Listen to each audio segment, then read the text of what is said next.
Well, as others may trickle in over the coming minutes, I'll do the standard intro. So if you've been on these calls before, it's very familiar, so you're not missing out on much, or those who haven't quite joined aren't missing out on much. But in deference and being respectful to everyone's time, we shall begin.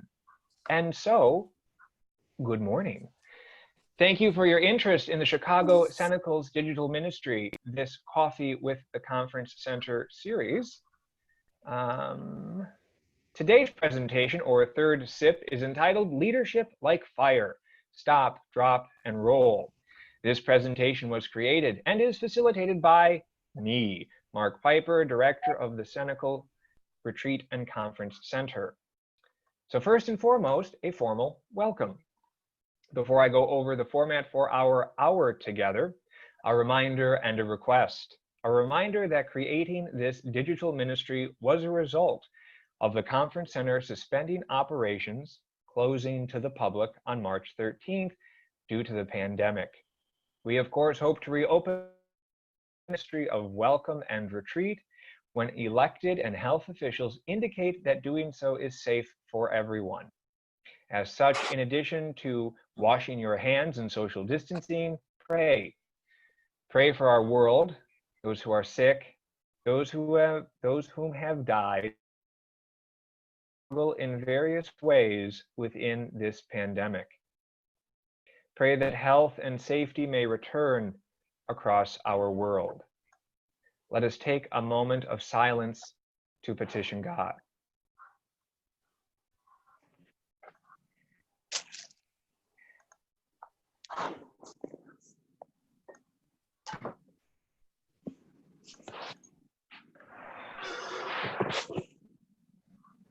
Thank you. Now, please know that this webinar is being recorded and we hope will be shared on the Cenacle's YouTube page at a later date. Though we're having some issues with that with the previous two, but we remain hopeful. Additionally, everyone except for me will eventually be muted. I'm now having trouble with that, but that will come to pass in just a moment so we can proceed uninterrupted. Much like the previous presentations with Sister Joy and Sister Rita, I'll guide us through this presentation until we arrive upon some questions for quiet reflection.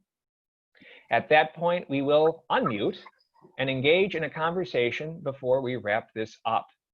When we get to the conversation, if you'd like to share something, please begin by stating your name and location so we can have some level of community within this distant technology.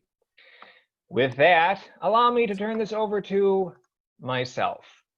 And give me one more second as I admit two more people and try to mute everyone.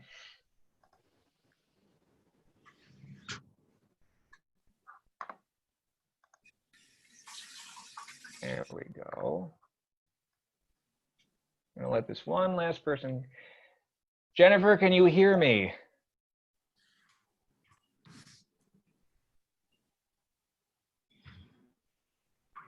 My gosh, I hope, can folks hear me? You can just nod if you're already on mute.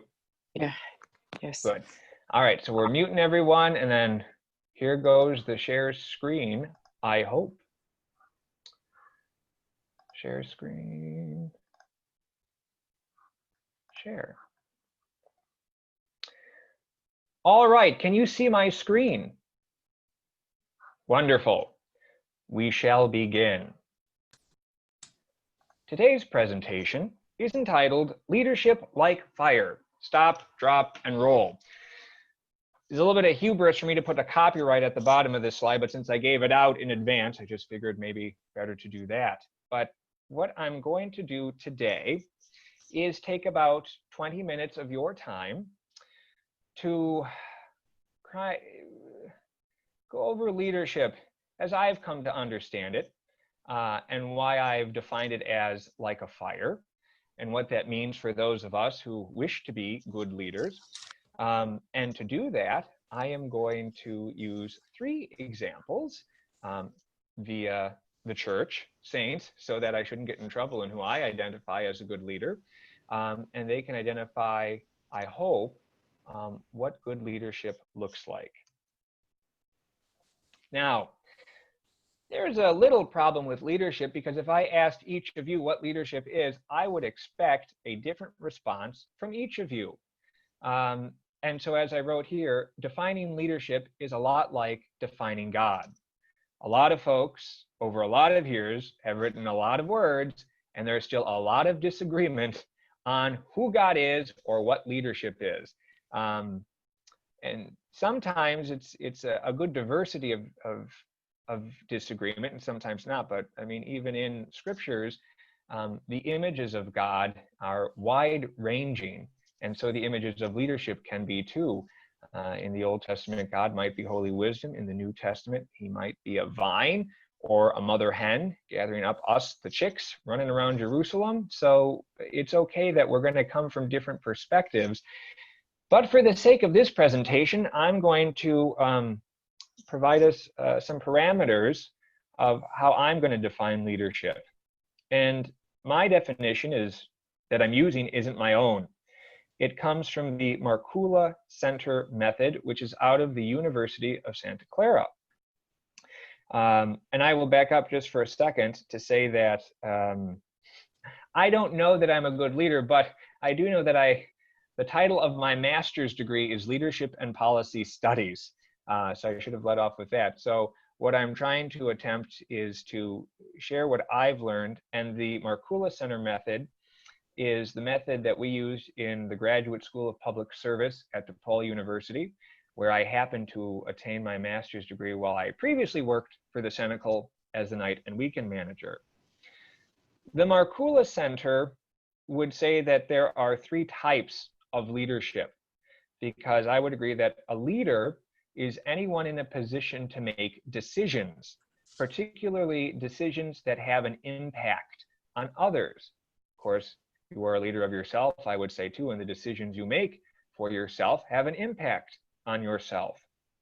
So they would identify from an ethical framework, which would not simply just be from a religious tradition or from simply a philosophical, moralistic point of view, but an ethical framework where there are transactional leaders, transformational leaders, and servant leaders.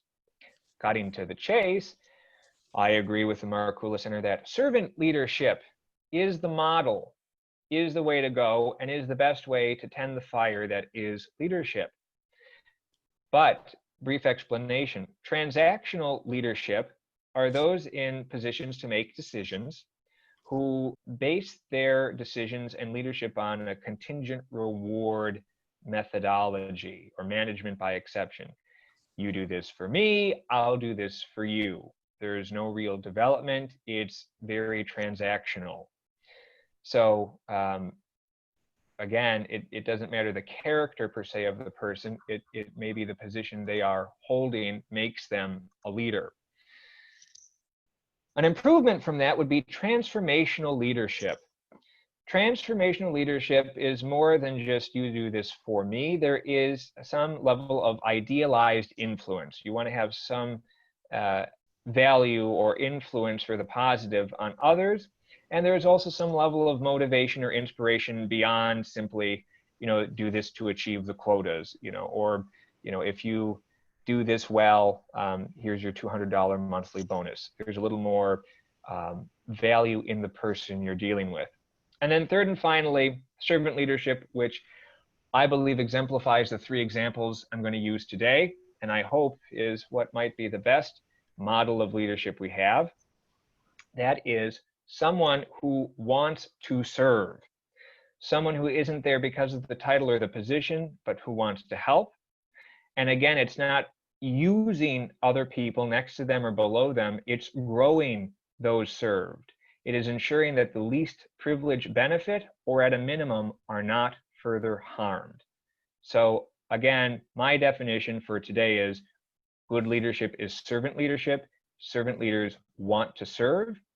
It's about growth, and it's ensuring that the least privileged, again, those impacted by the decisions, are either benefited or at a minimum, not further harmed.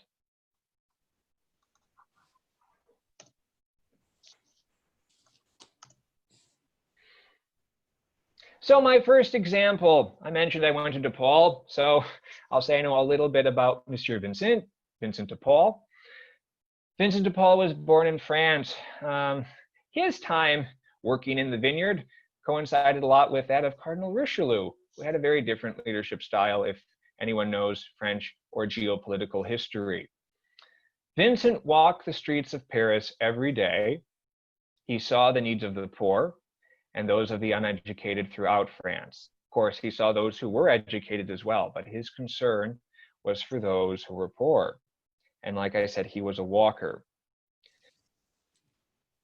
He was very practical, very action-oriented. He founds, of course, the Vincentians, and with Louise de Malric, co-founds the Daughters of Charity and other confraternities. One item of his biography that is, I think, worth noting, while traveling to gather his inheritance, he was captured and sold into slavery. And that experience did not embitter him. When he got his freedom, he still used the gifts he had to serve others. So again, he set up schools and hospitals. He also has two quotes that I think exhibit not only his leadership or his practicality, but his, and you can see it in his writing, his intense at-homeness in planning. It is not enough to do good, it must be done well. And the poor suffer less from a lack of generosity than from a lack of planning. Vincent very much was a doer. And I think, I hate to be a consequentialist, but I'll borrow some phraseology from the New Testament. We'll know each other by our good works, by our fruits. I think his leadership bore a lot of good fruit. And again, it was very action-oriented, steeped in planning, and it was based on seeing, helping, and doing. The second example I'm going to utilize is Catherine McAuley. I happen to be an associate of the Sisters of Mercy, so gosh, I hope I know a little bit of Catherine's story. It is similar to Vincent's, though in a slightly different era and certainly a different country, that of Ireland. And Catherine saw the needs of the poor, sick, and uneducated and did something about it. I would call her a good leader. Like Vincent, she receives an inheritance, and like Vincent, she uses it to benefit the least served of society. But as many of you may know, she founded the Sisters of Mercy. But a lot of her good works, the opening of her House of Mercy, which may be described in some ways as a halfway house to help women, in particularly in Ireland in the afterglow of the penal laws, who were uneducated and who were servant girls, trying to help them either through catechism, through giving them discernible skills and abilities to support themselves. She opened the House of Mercy in 1827, and I make that note because she did this good work prior to her founding the Sisters of Mercy. I would take the liberty and say that a very poor, though somewhat usable metaphor is, or analogy is, it was like a Peace Corps model before there was a Peace Corps. She had young women serve with her for terms of 6 months or a year or longer. Again, not a religious community yet, so no vows. But she did suffer some detractors. Again, women doing this work in a relatively patriarchal structure, and not just women, but non-vowed women doing the work perhaps that was thought in the purview of either existing religious orders, but in the purview of sisters. So she discerns the future, and some clerics question her methodology. She eventually then does discern and found the Sisters of Mercy, also known as the Walking Sisters at the time, and in fact deeds over the house to the Archbishop to ensure that it survives beyond her. So she had lots of difficult decisions to make. There's lots of good quotes of Catherine's.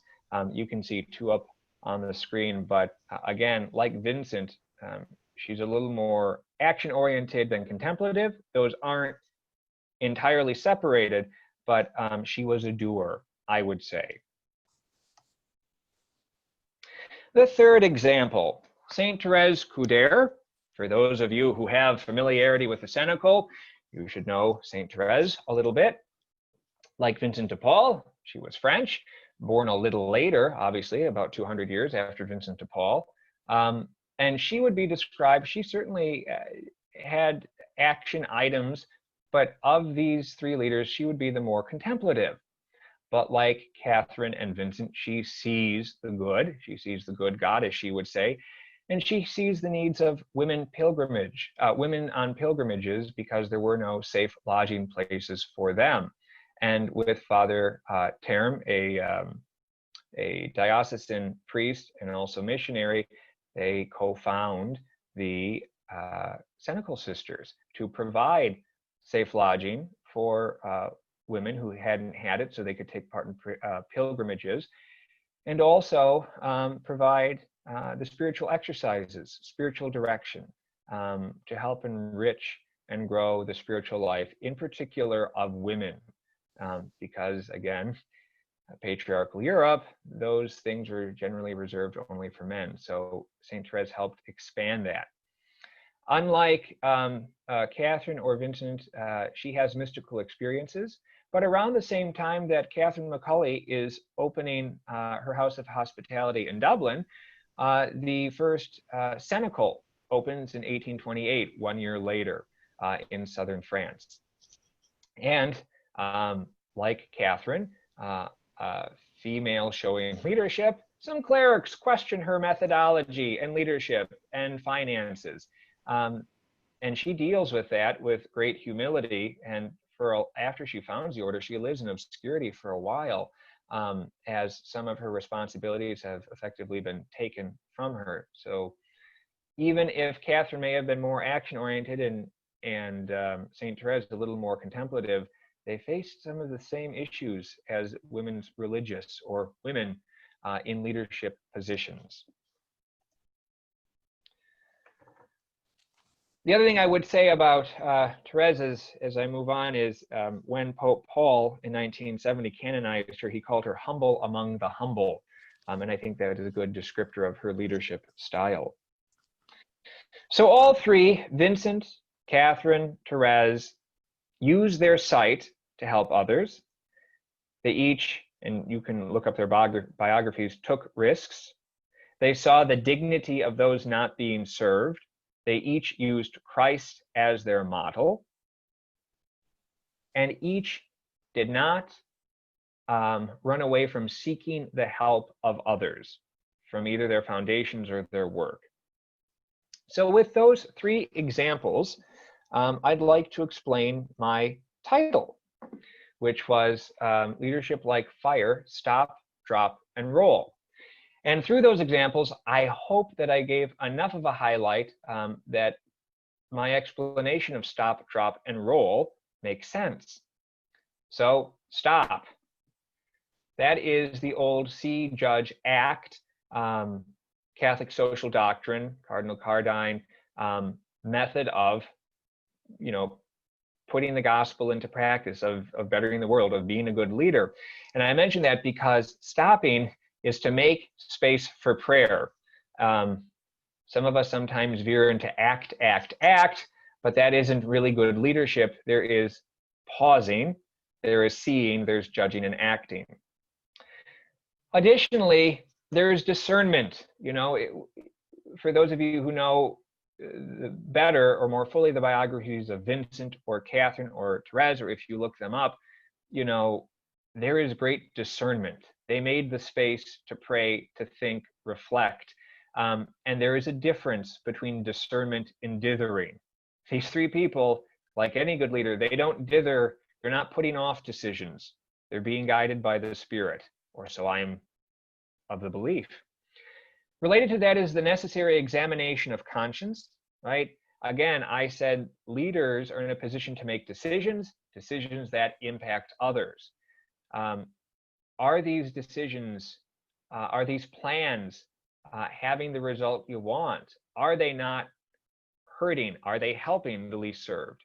And each of these three had the ability, and maybe they grow into it. It's not simply that leaders are born. There's a cultivation, I think, of the characteristics of leadership. Each had the ability for correction, feedback, improvement, and at times, apologies. So that's the stop. Then there's the drop. And I'm borrowing this terminology. The breakdown is my own, but the come down, slow down, grow down from Joe Grant in his book, Still in the Storm. So drop is about humility, right? Not the hubris of leadership. It's all about me. I'm at the top of the hierarchy. Do as I say. It's coming down, humbling your thoughts and expectations, both of others and yourself, to set a good example. It's slowing down. Warp speed is not the goal. Catherine McAuley and Vincent de Paul made huge plans. And they moved, I think, as quickly as they could, but they did not recklessly race to see their goals or their plans realized. And then grow down. You're rooted. You get to the ground level. You understand, again, how your decisions are impacting folks. And especially for the Cenacle charism and spirituality, I mean, think of the spiritual exercises of St. Ignatius. And then for all of us, you can think of growing down, I think, as set down by Jesus at Holy Thursday, right? Washing the feet of the disciples. Those who lead must serve. For the interest of time, I'm going to skip the poem, but if you want to jot it down, I Know How the Flowers Felt by Robert Frost is a good way to ruminate on this drop, on this humility.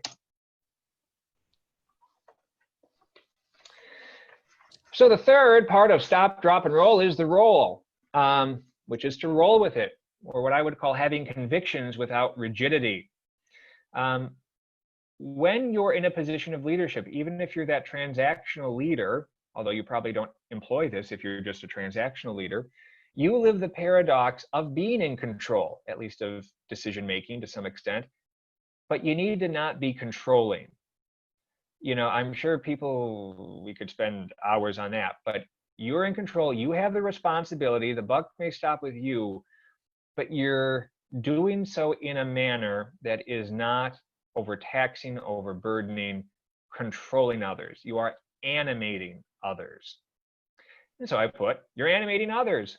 One way that Catherine McAuley had been described is that she was a great animator of those around her, those who made other foundations throughout Ireland and then in North America and elsewhere were animated by her. She cultivated and brought forth those qualities needed to lead. Roll, the conviction without rigidity, I think also shows that those in leadership develop the faculties to manage detractors and crises without being consumed, which I would argue is one of the most difficult things of dealing with crises. And sometimes you get detractors, and again, you need to know the difference of opinions that might help you improve or correct things, and which, you know, some people can scream very loudly, but that doesn't mean they're correct, and it doesn't mean you have to bow down to them. So there's that development, that maturity, that progression of dealing with detractors and crises without being consumed by them, and then again employing discernment to figure out you got to listen to it, but you don't have to honor that which is not correct. And so again, that's the stop, drop, and roll, which hopefully some of us remember from maybe kindergarten when we were told what happens if there's a fire and you're caught on fire. You stop, drop, and roll. And so in some, I would say leadership itself is a fire. And I'm playing with that a little bit. Of course, St. Ignatius told us to go set the world on fire. And I think those examples that I use, those three, and for any of us trying to be good leaders or trying to evaluate good leadership, we can employ stop, drop, and roll. Because with it, you can stoke, kindle, and control the fire that is leadership. Again, like I think Vincent de Paul did, like Catherine McAuley did, like St. Therese did. I think they were able to manage the fire of leadership that they found themselves in. So when you tend the fire, you plan. You do have action. You have guiding questions for mission integrity. You know, what is it that we're about? What is the charism? How do we help people? Why do we do it?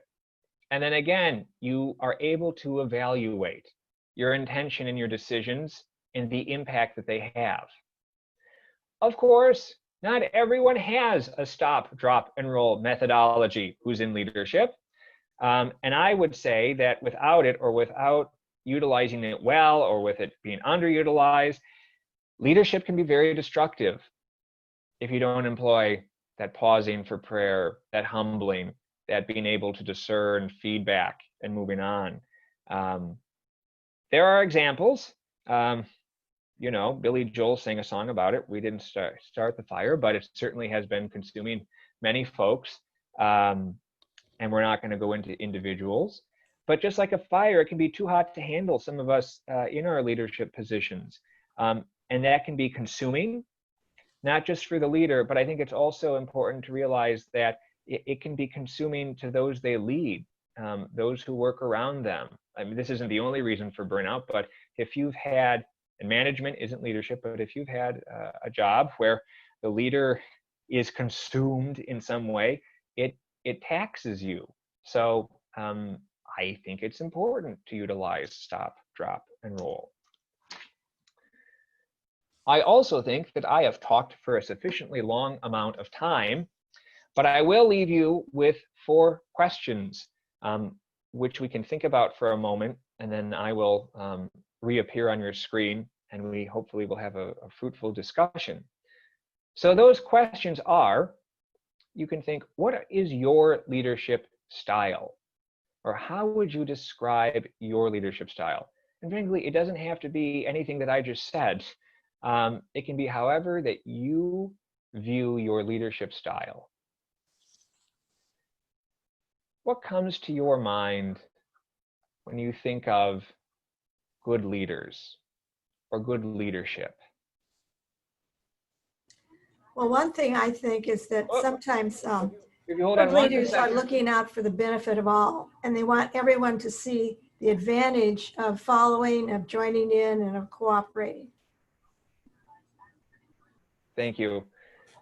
And then I'll read off the other two questions, and then I'll turn this over. And I think this is an important one for you. What is the most natural, and conversely, what's the most difficult of stop, drop, and roll, as I've described them?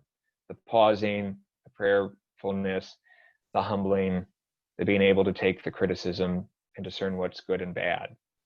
And then lastly, let me just rock the foundation upon which I built this entire presentation. What if you feel compelled to say leadership isn't like fire? How would you describe or explain leadership? And does that description comport with discipleship? So let's take just a minute of silence. You don't have to answer them all. Just ruminate on 1 or 2 or 3 of those questions. And in a few minutes, I will call us together for some sharing.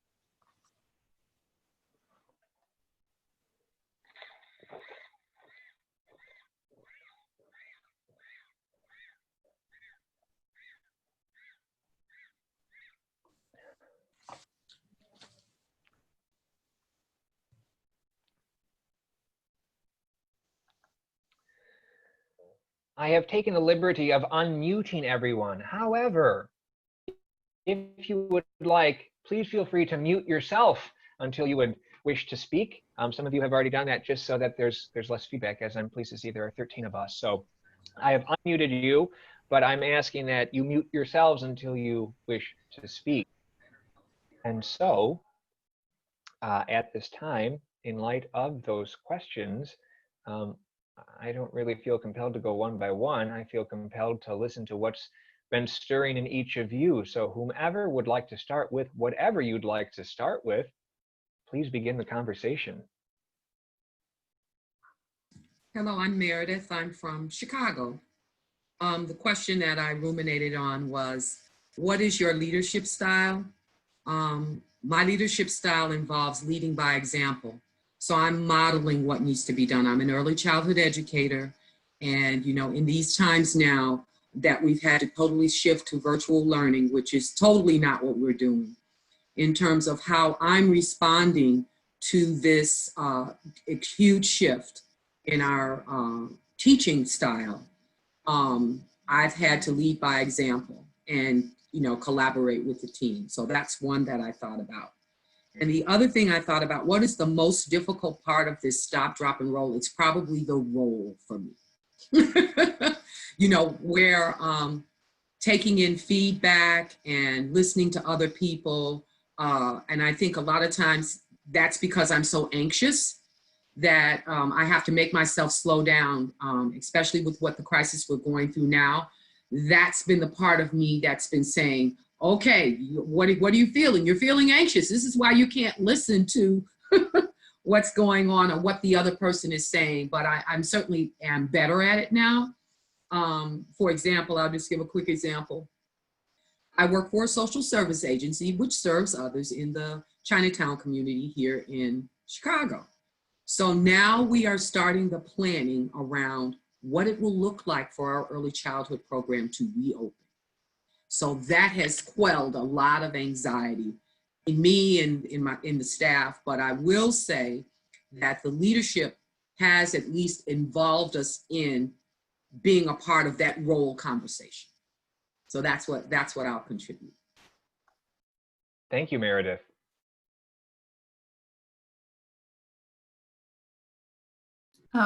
So I'm Joy Clough. I'm a Sister of Mercy in the Chicago area.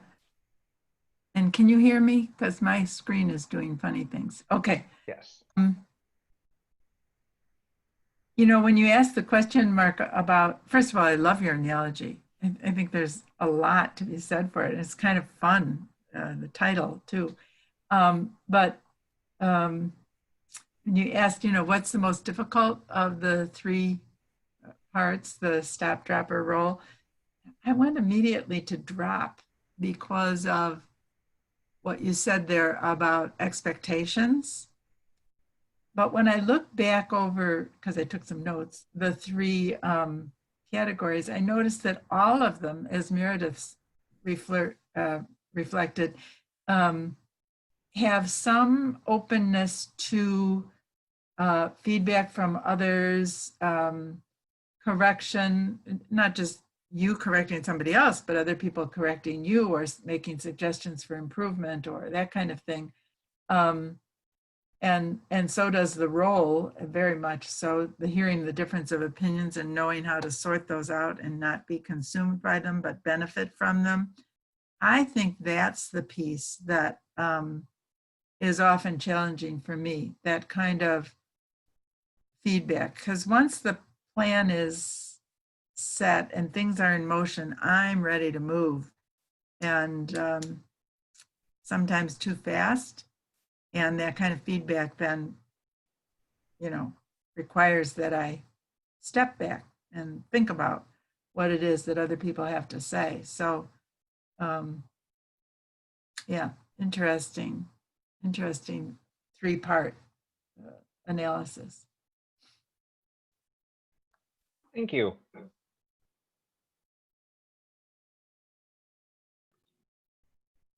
Well, I'm also a Sister of Mercy, Chicago area. And as I was listening to you, Mark, I reflected on my experiences of people who were leading and in my life. And that would be in ministry, in community, in a variety of different ways. And what I did was, I think through the years, what I had was before me plenty of examples of what good leadership was and not so good. And so what I think I did was absorb some of those qualities that I thought would be the best. And so as a result, when I was put in leadership positions, I began to act out of some of those good qualities, which would be a good listener, discern before you act, as you so well said, come with enthusiasm and a willingness to change my mind. And probably for me, the hard part is I tend to want to be always a peacemaker. So when I had to come up against challenges, that was the difficult part for me, to challenge people, you know, and not just go along because I wanted to please them or myself. So I learned some really good things about what not to do as a leader and what to do. Thank you, Sister Carol. You're welcome.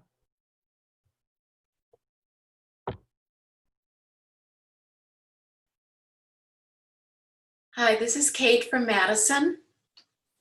And I want to follow up on Sister Carol's discernment, if you will, of I'm coming from a place where I'm not at the moment in leadership. And so I find it very difficult to do that stopping part in terms of judging leadership, people who are at leadership. And also in discerning my role, if I stop and try to pray about it when I see something either not happening well or, you know, or having good impacts, what is my role in responding to leadership? Do I speak up and say, "Attaboy," or do I challenge and say, "But have you thought of it this way?" So part of the reason I tuned in today was these are great models of leadership, but I was trying to flip it to say, what is my response to leadership when I see these various kinds of leadership in action? And I struggle with that. And I'll just leave it there. I struggle with that. Thank you for sharing, Kate. I do too. So you're not alone. Thank you.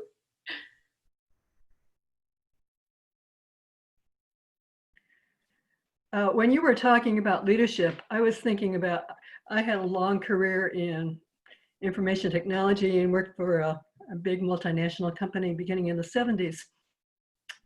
And I was one of the few women on the project. But one day, one of my bosses was asking me what I thought about the decision that the top person made. And he said, and I said, "Well, do you really want my opinion?" And he said, "Yes." And so I did. I gave it to him. And he was a little bit surprised. And he says, "Well, why don't you tell him?" And I said, "Well, will he really care?" And so anyway, I set up a meeting and I actually did talk to the top person and gave him my opinion as to why I felt that way. And he said, "You know, I never thought of it that way." He says, "I'm really glad that you came in because I think I'm doing everything right, but I need people to stand up and say what they think in a respectful manner." And then later on, I became a leader of big, large projects, you know, multi-million-dollar projects. And I always kept that in mind, that I wanted to make sure that everyone working for me felt comfortable enough that they had disagreed with me, that they would come and talk. Now, I didn't want people just complaining about everything, but it was important because I felt, you know, I learned from the people that were working for me. If I was doing something wrong, I wanted to know. So that was one experience. But the next experience I had was a few years ago, and I'm not going to go into the details, but it was a family, and I'm the oldest of 12 children. So if you're the oldest of 12 children, you learn how to lead. And anyway, there was a situation with my father, and there were conflicting opinions in the family as to how to handle the situation. So I was really put in the role to really lead the situation. Everything worked out really well. But I remember during the process, I told people, I said, "I've handled multi-million-dollar projects. This has been the most difficult situation to handle." But again, it required really listening to everyone, you know, understanding where everyone was coming from. And I have to say, I prayed a lot. I would sit back and really reflect, and everything did work out. And there were some things that were almost miraculous in this particular situation. But again, it's really important to make sure everyone else is in part of the process. And yes, I did have to make difficult decisions in both places. And also take criticism. And learning how to take criticism and try and look at the big picture is very difficult sometimes. And I'm Kathy Mead from Chicago. I'm sorry. Thank you, Kathy.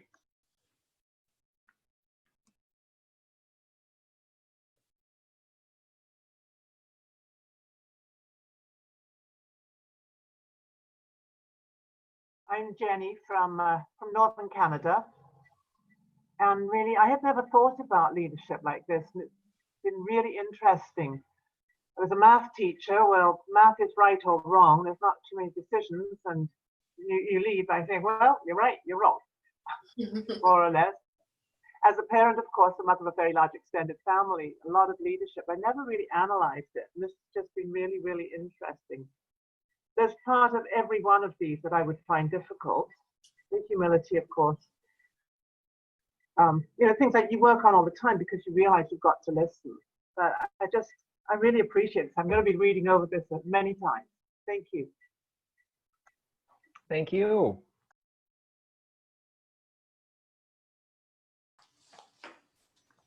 Marcus, I was listening to you. You mentioned that you're an affiliate of the Sisters of Mercy, and I'm a Benedictine oblate, so a Benedictine lay associate. And all of these things I found so relatable to the rule of Benedict, what Saint Benedict writes about leadership. And for example, I pulled out my well-worn copy of the Rule of Benedict. And, you know, just a couple of his lines in there really resonate with what you were saying this morning. You know, he talks about we must lead by living example, and that our true role as leaders is the care of souls. And you could say, well, how does that relate to the business world? Well, I was in journalism for much of my career, worked for Wall Street Journal, PBS TV, Washington Post. And, you know, the best leaders the best editors I had and the best news directors I had were people who wanted me to do the best that I could do in my job. And the worst leaders were the ones who were only worried about how was what I was doing going to reflect on them. How was what I did or didn't do going to affect their career? And, you know, Benedict back in the 6th century is referring to this stuff. Another of his lines is about a true leader: excitable, anxious, extreme, obstinate, jealous, or overly suspicious, he or she must not be. And I think that says a lot about what we should bring to our leadership style. And finally, I'll say that Doris Kearns Goodwin wrote a book recently on presidential leadership. I think it came out 2 years ago. And she spoke about some of the very things you pointed out today, and Benedict points out in his book, most surprisingly of all, that some of the greatest presidents were also among the most humble. They knew how to ask for help. They knew how to admit a mistake. You know, and she goes through Franklin Roosevelt and Theodore Roosevelt, and Abraham Lincoln is in that mix as well. So I think these are timeless values that we're talking about here of leadership. And I'm Judy Valente Reinard. I used to live in Chicago down the street from the Cenacle, and I live in Normal, Illinois now. Thank you. Thank you. And of course, from your time at the Cenacle, I think the sign was up, but when we're able to reopen, folks will go by the front desk that says, when a guest comes, Christ comes. So we lovingly borrow that from you Benedictines, but we mean it. So thank you.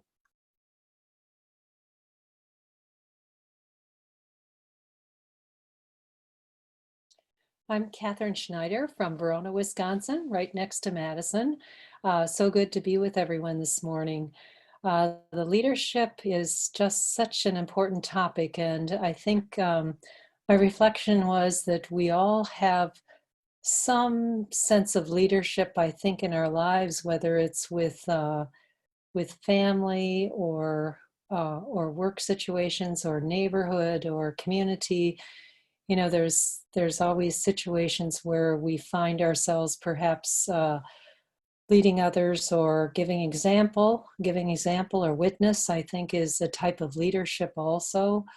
So I think in all our lives there is the opportunity for leadership, as I was looking at, what kind of leadership really resonates with me, certainly the ability to admit mistakes. And I had an example I was thinking of myself when I was in a leadership position and someone had a critical comment to make to me. And at first there was a defensiveness that came up immediately. And then there was the opportunity, as you said, Mark, for that more quiet reflection and to take that and say, what is there in that I need to be listening to?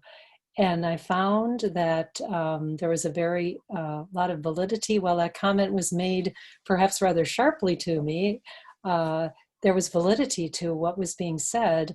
And I took that and I thought, all right, I need to change certain way of behavior that I had that I saw applied to more than one situation. And so I was very grateful for that person for the comments that she made, even though it was at first a bit hurtful, but then looking at the bigger picture and seeing how valuable that was for me and my own personal growth. So I think that's probably it was a big lesson for me, to be able to listen and take in what is valid and evaluate whether it does have something that needs to speak to one's own leadership.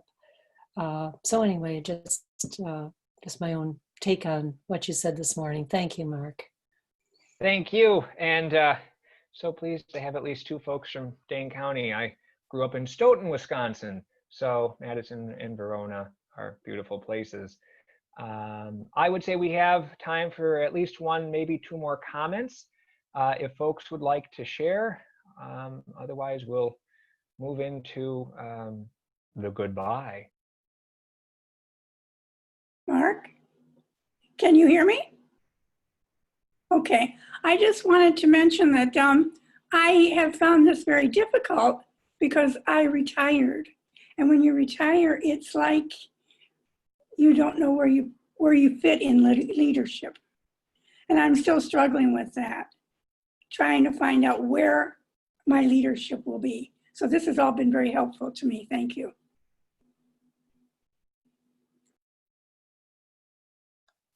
You're welcome. Oh, there you go. Sorry. Thanks. I'm Dory Drummond. I'm in Schaumburg, and I've always lived in the suburbs. I've retired too. I just retired a year ago, and I worked for a corporation for 20 years, but I really never had any leadership there. And then the last 14 years, then I had kids. So I figured I was a leader in the family, and now it's kind of turned around because the kids are adults. And although I kind of see myself as a leader, they give me their opinions on things, and sometimes they're right. So I guess I raised them right. They're giving their opinions, and I'm taking it well. And I could relate to a few of you because I'm was in the education field for 14 years too, as an assistant. So I wasn't a leader there, but I did experience a lot of good leadership.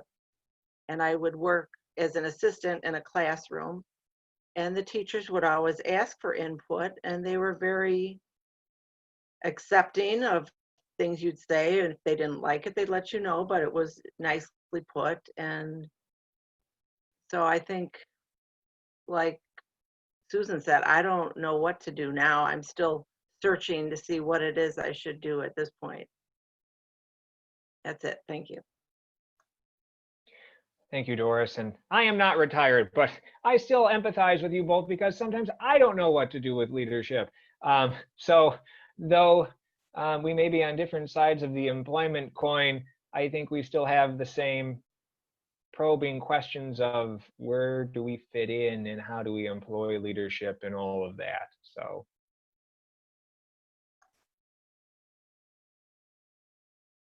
Any other parting comments, questions, concerns, philosophical insights, anything else you'd like to share with the group?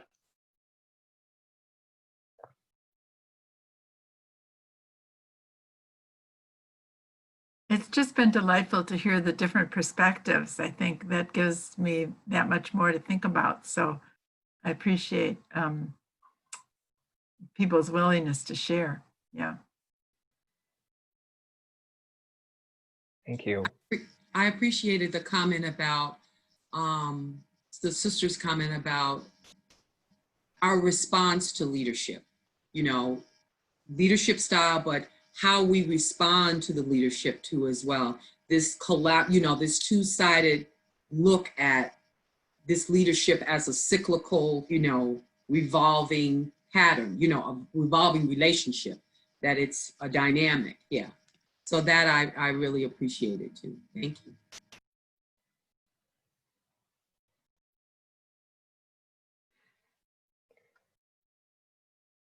Well, I'd hate to break tradition, so just like the last 2 weeks, I'm going to close us out with some announcements and FAQ. And I'll begin with thank yous. My first thank you would be to our previous presenters, Sister Joy Clough and Sister Rita Wolke, who kicked off this series, and I'm very grateful for their assistance, help, time, and presentations. I will not thank myself, but I will thank my wife, because I'm in my own cenacle right now, the upper room of the house, and hopefully you didn't hear the children, and that's in due part because of my wife somehow being able to keep them quiet. So my thanks to her, and perhaps my children for behaving. 3 other items of note. The first is I will inundate your inbox, or someone from the Cenacle will, within the next 24 hours with a very brief survey. The survey is a chance for those who have participated to send your thoughts and reflections, because the hope is that we will provide more online content, webinars, or perhaps even a digital retreat. So you, along with a whole host of other folks, will get a survey about, those of you who have participated, you be able to provide your input on how you felt this initial program went, and then you can give input on what you might like in future programs and when you might like them and things like that.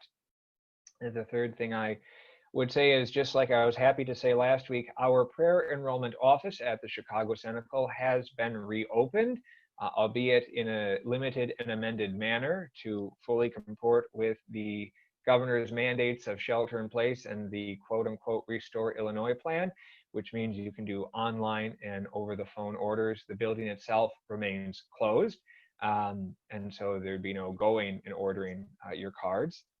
Relating to the building being closed, the conference center will be closed at least through July 1st. So even though it looks like we will enter what the governor calls phase 3, where it may be permissible to have 10 people gather, we're just not at a point where that would be wise for us, because safety is our uncompromising priority. So it's ensuring resident safety of the sisters, staff safety, and then we will open up when the time comes. So we will be closed through at least July 1st. And if you have participated in one of the 4 sponsored retreats by the Cenacle Sisters, they should be giving you updates on their cancellations, or if they might be held in the future this year. So those 4 items, thank you, a survey, prayer enrollment, update on the conference center, are all I have to share. But I want to circle back to that thank you for those of you who participated. I am pleased with our initial response to this, so thank you. I hope you all continue washing your hands, keeping your 6 feet of distance, so that those of you, at least in Chicagoland, we might be able to see at the Cenacle at some point in the relatively near future. Bye-bye. Have a good weekend. And like I said, we'll be in touch. Thank you. Bye. Thank you. Thank you.